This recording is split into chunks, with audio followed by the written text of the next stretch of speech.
Assalamualaikum warahmatullahi wabarakatuh. Puji syukur atas kehadiran Allah Subhanahu wa taala sebagaimana sampai hari ini kita masih diberi kesehatan dan keselamatan. Pertama, perkenalkan nama saya Badrul Soleh, NIM E2019-2225. Pada kesempatan saat ini, saya ingin menganalisis 3 video yang sudah diupload oleh guru pembimbing, yaitu Guru Pembimbing Bapak Abdul Wadud Nafis, mata kuliah Ekonomi Makro. Yang pertama itu tentang uang dan fungsinya. Yang kedua, pengangguran dalam perspektif ekonomi Islam. Yang ketiga, pendapatan nasional. Yang pertama tentang uang dan fungsinya. Definisi uang. Uang adalah benda yang diterima masyarakat umum sebagai alat tukar dalam kegiatan ekonomi. Yang kedua tentang jenis-jenis uang menurut bahan pembuatannya, yaitu ada 2. Yang pertama uang logam. Yang kedua uang kertas. Selanjutnya fungsi asli uang. Yang pertama uang sebagai alat tukar. Yang kedua uang sebagai satuan hitung. Yang ketiga uang sebagai alat penyimpan nilai. Selanjutnya fungsi turunan uang. Yaitu ada beberapa fungsi turunan uang. Yang pertama, uang sebagai alat pembayaran transaksi yang sah. Yang kedua, uang sebagai alat pembayaran hutang. Yang ketiga, uang sebagai alat penimbun kekayaan. Yang keempat, uang sebagai alat pemindah kekayaan. Yang kelima, uang sebagai alat pendorong kegiatan ekonomi. Yang selanjutnya fungsi uang menurut ekonomi Islam. Yaitu ada 3. Sebagai alat tukar. Yang pertama sebagai alat tukar. Yang kedua sebagai alat hitung. Yang ketiga sebagai alat penyimpan kekayaan. Yang kedua yaitu membahas tentang pengangguran. Pengangguran dalam perspektif ekonomi Islam.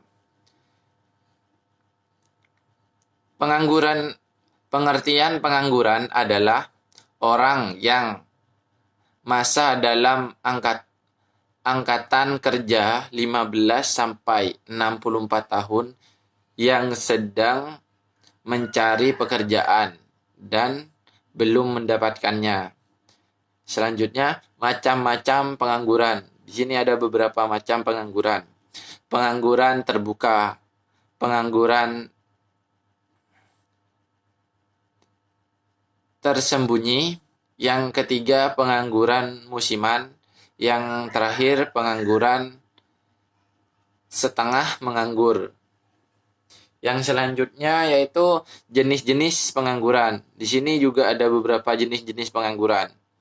Yang pertama pengangguran friksional, yang kedua pengangguran siklikal, yang ketiga pengangguran struktural, yang keempat pengangguran teknologi.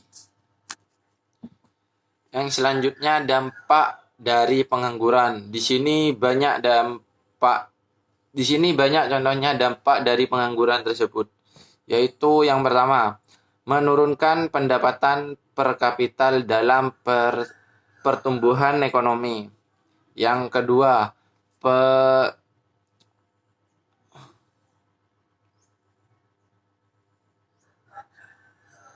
meningkatkan biaya sosial.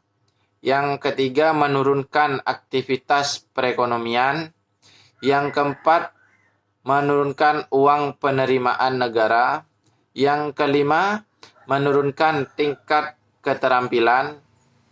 Yang keenam, kegiatan distribusi kurang lancar.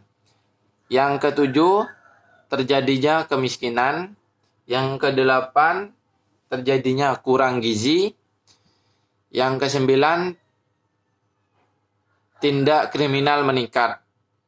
Yang kesepuluh, produktivitas tenaga kerja menurun. Yang ke-11, yang terakhir, upah yang rendah. Yang selanjutnya membahas tentang pendapatan nasional. Yang pertama, pendapatan nasional. Pendapatan nasional adalah nilai output suatu negara dari semua barang dan jasa yang diproduksi dalam satu tahun. Selanjutnya, konsep pendapatan nasional. Konsep pendapatan nasional yaitu ada 6. Ada 6. Yang pertama, produk domestik bruto.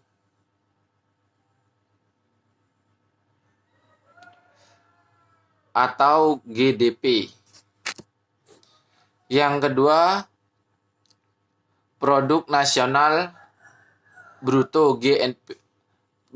atau GNP. Yang ketiga, produk nasional neto atau NNP. Yang keempat, pendapatan nasional neto atau NNI. Yang kelima,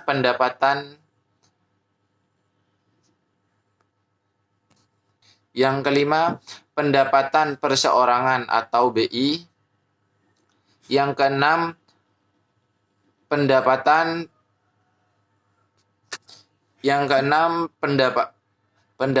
yang siap dibelanjakan. Selanjutnya yaitu metode perhitungan pendapatan nasional, yaitu ada 3. Yang pertama, metode pendapatan nilai produksi. Yang kedua, metode pendapatan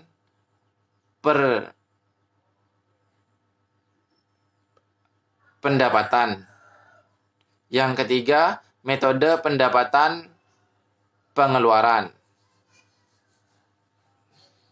Yang selanjutnya, pendapatan nasional dalam perspektif ekonomi Islam. Yang pertama, pendapatan nasional harus dapat mengukur penyebaran pendapatan individu rumah tangga. Yang kedua, pendapatan nasional harus dapat mengukur produksi di sektor perdesaan. Yang ketiga, pendapatan nasional harus dapat mengukur kesejahteraan ekonomi Islam. Yang keempat atau yang terakhir, penghitungan pendapatan nasional sebagai ukuran dari kesejahteraan sosial Islami antara saudara dan sedaerah. Sekian analisis dari saya. Kurang lebihnya mohon maaf. Wassalamualaikum warahmatullahi wabarakatuh.